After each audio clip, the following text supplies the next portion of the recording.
Well, hello there, ladies and gentlemen, and welcome back to episode number 24 of Let's Play Kingdom Hearts 2. Today we are going to be taking on 1,000 Heartless. That's right, the actual Heartless army out here. And we're going to be doing a lot of story revelations, which is all pretty cool. You can see here is the army ready for us to prepare an attack. And then Goofy's like, look, over there! And Goofy, we thought you were dead. We appreciate that you're back. But of course, it is the main man himself, which I believe. They're like, yeah, that guy's not Ansem. It's his nobody, the leader of Organization 13. I think Mickey has some realizations here. He's like, now I remember. And it takes us back, so here's wise Ansem. Just a separate man altogether.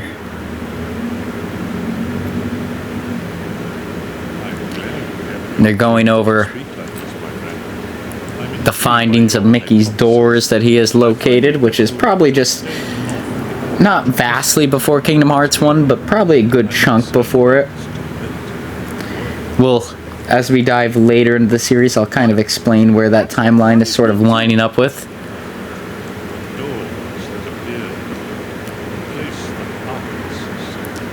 But yes, it's a place where Heartless seek. Of course, we're getting some backstory as to like what happened before all this shit started.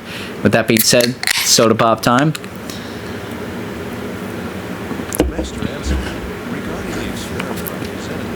But here we go. There's a young researcher looking into some stuff, which obviously sounds like exactly what Mickey's researching, but he forbids it, which kind of sounds stupid, but we'll let it slide. We'll let it slide. And of course, this is what the guy in the previous episode was hearing as he went down the stairs. And we now know his identity to be Xehanort.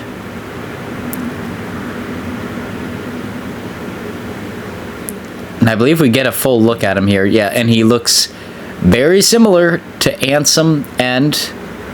not Wise Ansem, but Ansem from the first game and Xemnas that we're seeing now.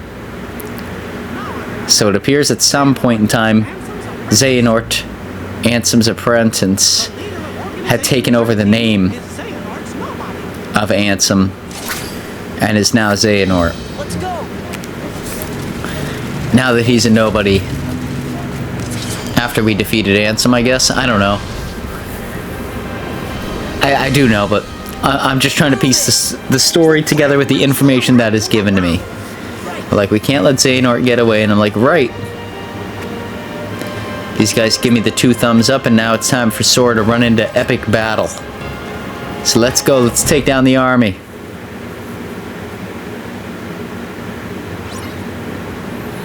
Defeat all the enemies, and there is 1,000 of them here.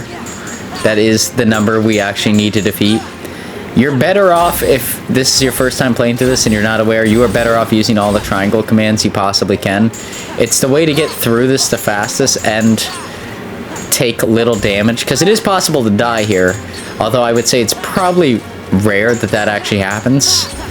But you are far better off to use all the triangle commands and just wipe out as many as humanly possible as quick as possible versus trying to do anything else, honestly. Like, I don't know another way to word it than trying to do anything else, because it's tedious if you're not doing the triangle commands. I'm playing on Xbox, so that's why it says Y, but when I originally played this game, I did play it on PlayStation, so that's why I say triangle commands. So I apologize if there's any confusion there by what I mean when I say that. There we go, let's wipe out these guys.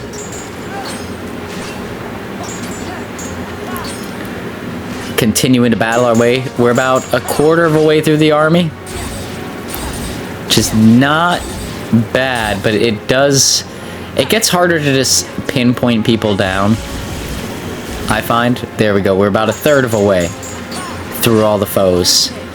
And they're not doing much damage to us. I mean, we're taking in far more than we're dealing out. So it's working out in our favor. But you do see Like, you kind of need to get to the middle for them to, like, really spawn correctly for you to do the most damage. We're almost about halfway throughout the whole army here, which isn't bad. This is a really good way, too. I don't know if there's a way to replay this, but if there is, drop that down in the comments below, because this would be an excellent way if you're looking to grind. Like, just come in here and completely devastate. And you can get shitloads of money out of it too, I'm sure. I'm not sure if they're actually dropping any money, but if they are, this would be a good way to get that too. Yeah, just overall, it's an excellent way to, like, just sort of grind your way through some maybe unnecessary level jumps that the game introduces later in the game. It's typically not bad. Some of the optional fights will be bad, but outside of that, I never find it bad. But I'm also playing on, like, the very bare bones. I think I'm just playing under regular difficulty. I never go above and beyond in these games, if I'm going to be brutally honest. I know some people may call me a weenie for not doing that, but I've never found it to really be, like, as rewarding as it should be.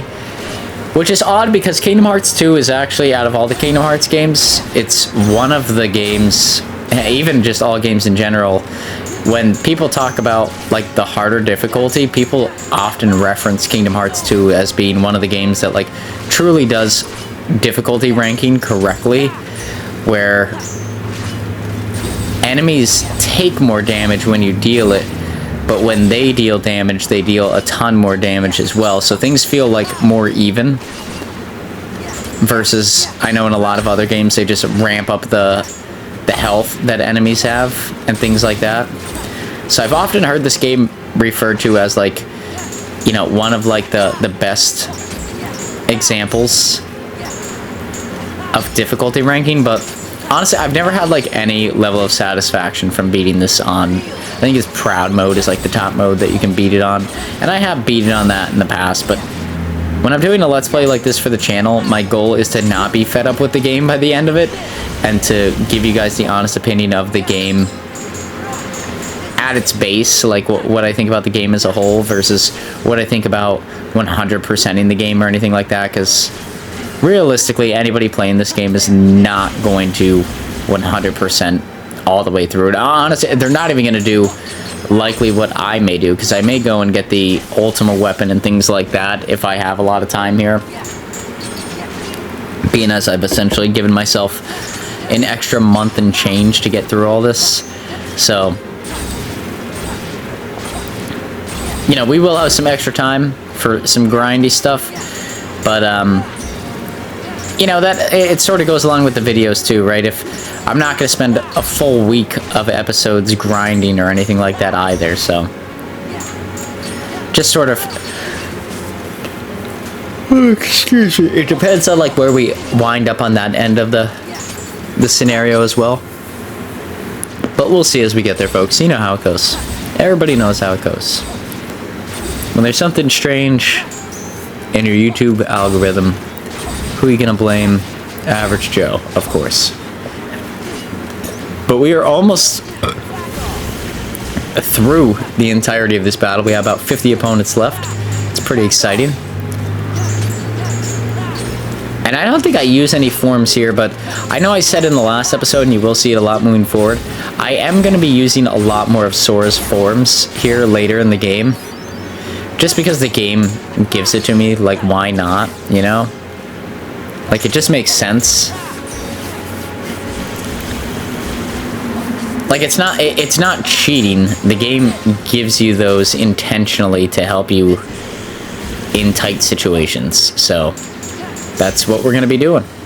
But here we go. Here's our last two Heartless, and there we go. We have defeated 1,000 Heartless in probably about 5 minutes or so. So that's pretty good. I'll take it. We have defeated the Heartless army. Sora's out of breath. He's done with everything, and here come Donald and Goofy. They were fighting other Heartless, probably 1,000 each. Where's the king? We can't find him. Oh, there's the king. I thought I just saw him, right? He was defeating some Heartless, it looks like. Yep, he's finally up here to Xehanort, and now we're here to back him up.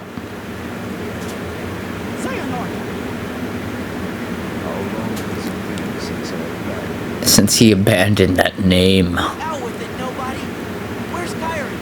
Where's Kairi and Riku?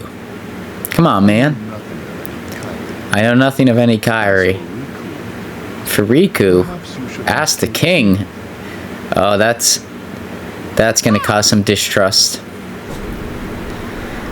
Of course, because we played through these games before, I know what happened to Riku, and we'll be sharing that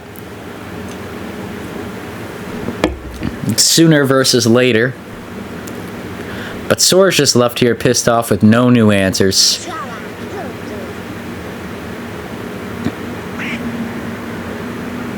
But it looks like all the Heartless have cleared out. The trench is dried. We have defended the city. What's going on? Way to fall right into their trap.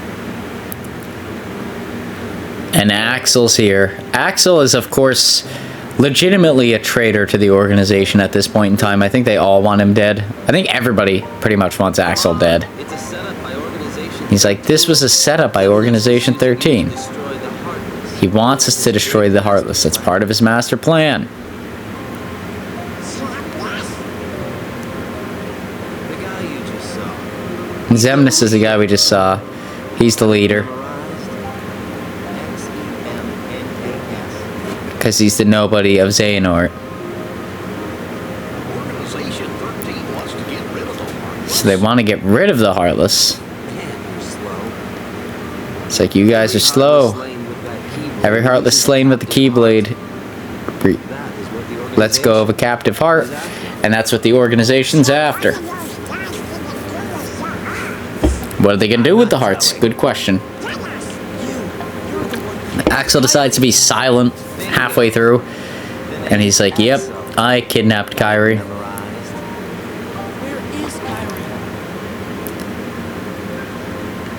And he's like, oh yeah, about that. Shit. Oh boy. It's like, sorry. And then another organizational member comes out. Axel goes into hiding. He receives maximum punishment. Oh boy. He's like, I don't fucking care about the politics of the world. Let me into the realm of darkness. Oh shit, they've got Kairi. That's not good news. He's like, is she that important to you, man? He's like, yeah. He's like, show me. And honestly, this is like Sora being like the ultimate good guy here. He just gets down on his knees and surrenders to the organization.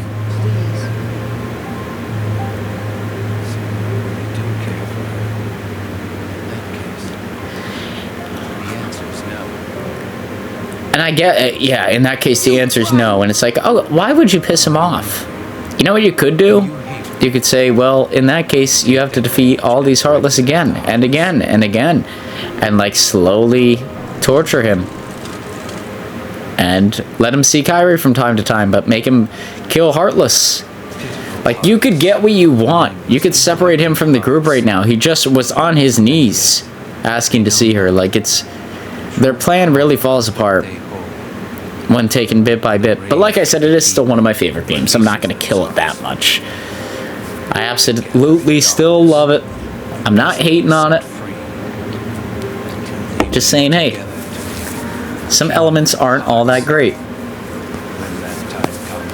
Once we defeat all the Heartless, we can actually create Kingdom Hearts, and these guys can get hearts back and exist. And Maleficent is back. She's like, Kingdom Hearts belongs to me, bitch. What are you gonna say about that? She's like, that's my power. You ain't taking that from me. I came back from the dead. I was a fucking dragon, got slain, and now here I am. What do you have to say about that? Nobody, schmo buddy. Come on, I was a fucking dragon and died. She summoned some Heartless to take him out. He summoned some nobodies, which, like I said, are superior. And like I said, you're going to see a lot more nobodies moving forward past this episode. They just are a bigger threat. But it actually does cause like a really cool dilemma. Like all the nobodies we've been killing, or all the Heartless we've been killing over the years, has been feeding into Organization 13's plan since the beginning. Like since Kingdom Hearts 1, we've actually been helping this group without knowing that we were helping this group. Which sort of poses the question, has Sora's mass genocide of the Heartless really done anybody any good? Probably not, is the answer to that. That was probably all a bad decision. I mean, yeah, we made some worlds safer to live in, but we're feeding into their overall plan, which God knows where it ends. We just know that they get hearts and they get to become people, and that's it. But we don't know. We don't know what else is going to happen out of that plan. Like, it could end in mass destruction of worlds. We have no idea.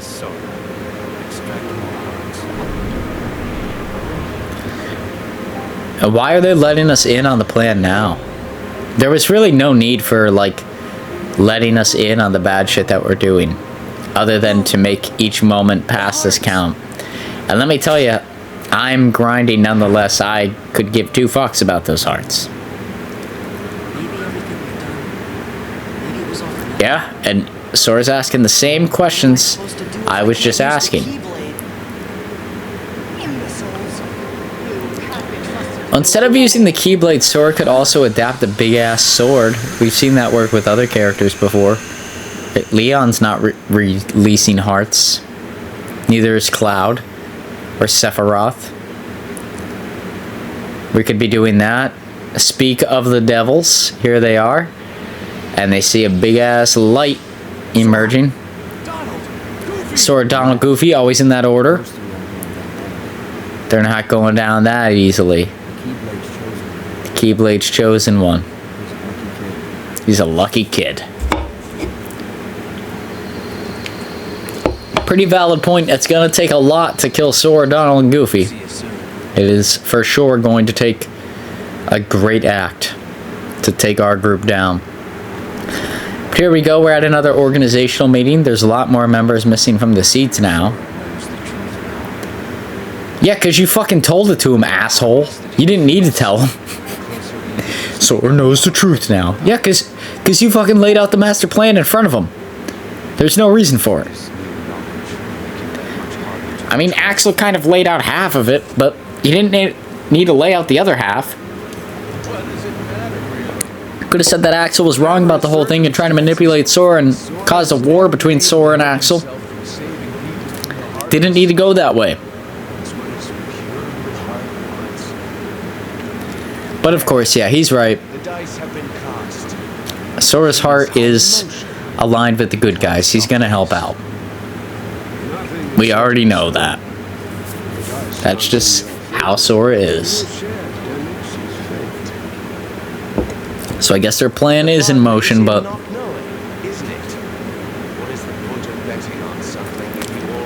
does it really fucking matter?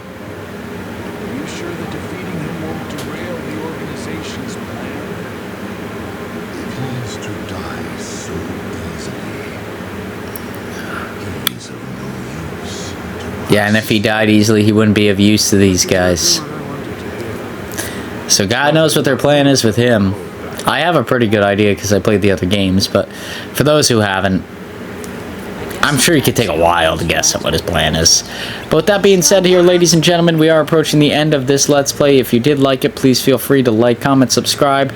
All that good stuff is greatly motivational for myself in continuing to make videos just like this now and in the near future. As far as what Let's Plays we're doing right now, I believe we are sticking with Monday, Wednesday, and Friday. We will be playing Kingdom Hearts 2, and then Tuesday, Thursday, and occasionally Saturday. I'd like to make it every Saturday, but we'll see how that goes. We'll be playing Pokemon Soul Silver for the time being. Once we wrap up those, We have some other Let's Plays that we're going to take a look at accomplishing.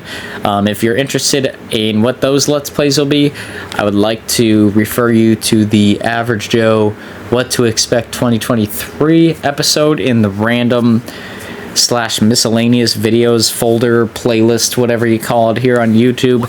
And depending on the month that we wrap this up, that'll be the games that we pick up with. Originally we were going to play Super Mario 2, the original Super Mario 2, and then at least the original released in the US Super Mario 2, and do a Nuzlocke of Pokemon Pearl, but it does not look like we are going to have time to squeeze those in, so we may be just moving into whatever the next Let's Plays are, but off the top of my head I have no idea what that may be. But here's a little nod here, we get some hints towards Twilight Town. Cough cough, this really isn't a nod because we don't need to go back here in the next level. We do to partake in a struggle tournament, but honestly I might just cut that out because it really adds no value, and we beat the shit out of Hainer. That's really all we do. So we have to go and revisit some worlds. Eventually we have to go back to Atlantica. There's another world that's been locked off that we haven't gone to visit yet that I might save for a later point in time. It is pretty unique, but we'll wait until we have revisited at least the existing worlds on the map, because there's all new bosses in those areas moving forward from here. Some of them are going to be organizational members, some of them are going to be new Heartless battles, and some of them are going to be just a little bit different. I don't want to spoil anything, but yeah, like I said, if you like this episode, please feel free to like, comment, subscribe, and we will see you all here on the next one on Friday. And if you're into the Pokemon series, tune in tomorrow. We're going to be battling Jasmine and getting our 6th gym badge, so that should be pretty fun as well. Lots of good stuff going on these 2 Let's Plays, and just really excited to get to a point where we're close to wrapping them up. I know Kingdom Hearts has a little bit to go, and so does some Pokemon, but you know, it feels like we're like at the 3/4 mark, which is always very nice. So till next time, everybody take it easy, and I hope you all had a snazzy start to your week and have an even snazzier finish to your week. Till next time, peace out, Girl Scouts, and we will see you all here in the next one. Enjoy the next 30 seconds or so of the video without my voice to interrupt it. Peace out. Some ice cream. Wonder if there's some sort. Riku? You think? Just this feeling I got. Yeah! Well, I was there! Hey, what if the Heartless are back again? I can't use the Keyblade. That would only help the organization. But Sora, I think you have to use it. If we don't fight them, the Heartless will keep on hurting folks.